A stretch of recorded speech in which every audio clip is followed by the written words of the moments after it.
ಅವರು ಕೇವಲ ಬೆಂಗಳೂರು ಸೀಮಿತ ಹೈಟೆಕ್ ಮುಖ್ಯಮಂತ್ರಿಗಳು ಈ ರೀತಿಯಲ್ಲೆಲ್ಲ ಸಂಬೋಧಿಸ್ತಾ ಇದ್ದಾರೆ.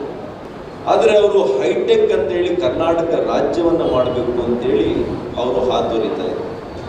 ಇವತ್ತು ಭೂಮಿ ಯೋಜನೆ ಆಗಿದ್ದರೆ, ಸ್ತ್ರೀ ಶಕ್ತಿ ಸಂಘಗಳ ರಚನೆ ಆಗಿದ್ದರೆ, ನೀರಾವರಿ ಕ್ಷೇತ್ರದಲ್ಲಿ ಬಹಳ ವಿಶೇಷವಾದಂಥ ಕಾರ್ಯಯೋಜನೆಗಳನ್ನು ರೂಪಿಸಿದರೆ, ಇವೆಲ್ಲವೂ ಕೂಡ ಗ್ರಾಮೀಣ ಪ್ರದೇಶದ ರೈತರ ಬದುಕು ಹಸನಾಗಲಿಕ್ಕೆ ತೆಗೆದುಕೊಂಡಂಥ ನಿರ್ಣಯಗಳು, ನಿರ್ಧಾರ.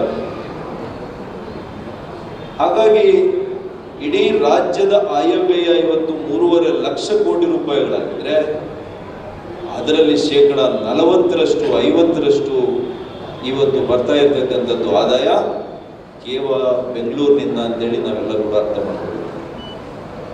ಹಾಗಾಗಿ ಇವತ್ತು ಮಾಹಿತಿ ತಂತ್ರಜ್ಞಾನಕ್ಕೆ, ಬಯೋಟೆಕ್ನಾಲಜಿಗೆ ಒಂದು ಭದ್ರ ಬುನಾದಿಯನ್ನು ಈ ರಾಜ್ಯಕ್ಕೆ, ಈ ದೇಶಕ್ಕೆ ಕೊಡುಗೆ ಕೊಟ್ಟಿದ್ರೆ ಅದು ಮಾನ್ಯ SM ಕೃಷ್ಣರವರು ಕೊಟ್ಟಿದ್ದಾರೆ. ವಿದೇಶದ ಎಲ್ಲ ಮುಖ್ಯಸ್ಥರುಗಳು ಮೊದಲು ಬೆಂಗಳೂರು ಬರ್ತಾ ಇದ್ರು, ಮತ್ತೆ ಡೆಲ್ಲಿಗೆ ಹೋಗ್ತಾ ಇದ್ರು. ಅಂಥ ಒಂದು ಸಂಸ್ಕೃತಿಯನ್ನು ಹುಟ್ಟಾಕಿದ್ರು ಅವರ ಒಂದು ಪಾಲಿಸಿಗಳಿಂದ. ಹಾಗಾಗಿ ಇವತ್ತು SM ಕೃಷ್ಣರವರು ಕರ್ನಾಟಕಕ್ಕೆ ಮಾತ್ರ ಅಲ್ಲ, ಭಾರತದ ಚರಿತ್ರೆಯಲ್ಲಿ ಅಜರಾಮರಾಗಿ ಉಳಿತಾರೆ. ಇವತ್ತು ಅಂತಹ ಒಬ್ಬ SM ಕೃಷ್ಣರವರ ವ್ಯಕ್ತಿತ್ವವನ್ನು ಮತ್ತು ಅವರ ವ್ಯಕ್ತಿ ಪರಿಚಯವನ್ನು, ಅವರ ಆಡಳಿತದ ಹಿನ್ನೆಲೆಗಳನ್ನು ಇವತ್ತು ನಮ್ಮೆಲ್ಲರೂ ಈ ರಾಜ್ಯದ ಜನರಿಗೆ ಪರಿಚಯ ಮಾಡಿಕೊಡುವಂಥ ಪ್ರಯತ್ನವನ್ನು ಜಗದೀಶ್ ರವರು ಮಾಡಿದ್ದಾರೆ.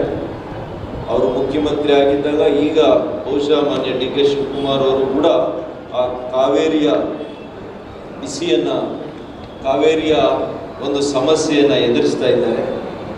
ಅನೇಕರು ರಾಜಕಾರಣದಲ್ಲಿ ನಮ್ಮ ಪಕ್ಷಗಳಲ್ಲೇ ಎಷ್ಟು ಫ್ರೆಂಡ್ಸ್ ಇರ್ತಾರೆ ಅಷ್ಟು ಎನಿಮೀಸ್ ಇರ್ತಾರೆ. ಅದು ಮಾನ್ಯ SM ಕೃಷ್ಣರವ್ರಿಗೂ ಕೂಡ ಹೊರತಾಗಿರಲಿಲ್ಲ. ಆ ಕಾವೇರಿ ಸಮಸ್ಯೆ ಬಂದಾಗ ಪಕ್ಷದಲ್ಲಿದ್ದಂತಹ ಹಿರಿಯ ಮುಖಂಡಗಳೇನೆ ಕಾವೇರಿಯಲ್ಲಿ ಕೃಷ್ಣರವರು ಮುಣಿಗೆ ಹೋಗ್ತಾರೆ, ನಾನು ಮುಂದಿನ ಮುಖ್ಯಮಂತ್ರಿ ಆಗ್ತೀನಿ ಅಂತೇಳಿ ಕೆಲವರು ಆಸೆ ಪಟ್ಕೊಂಡಿದ್ರು. ಆದರೆ ಒಬ್ಬ ಮುಖ್ಯಮಂತ್ರಿಯಾಗಿ ಒಂದು ಬದ್ಧತೆಯನ್ನು ಇಟ್ಟುಕೊಂಡು ಪಾದಯಾತ್ರೆಯನ್ನು ಮಾಡಿರ್ತಕ್ಕಂಥ ಜನರ ಬಗ್ಗೆ, ರೈತರ ಬಗ್ಗೆ ಇದ್ದಂಥ ಬದ್ಧತೆಯನ್ನು ನಾನು ಮತ್ತೊಬ್ಬ ಮುಖ್ಯಮಂತ್ರಿಯಿಂದ ನೋಡಲಿಲ್ಲ. ಇವರು 72ನೇ ಪ್ರಾಯದಲ್ಲಿ ನಡೀತಾರೆ, ಉರಿ ಬಿಸಿಲವತ್ತು.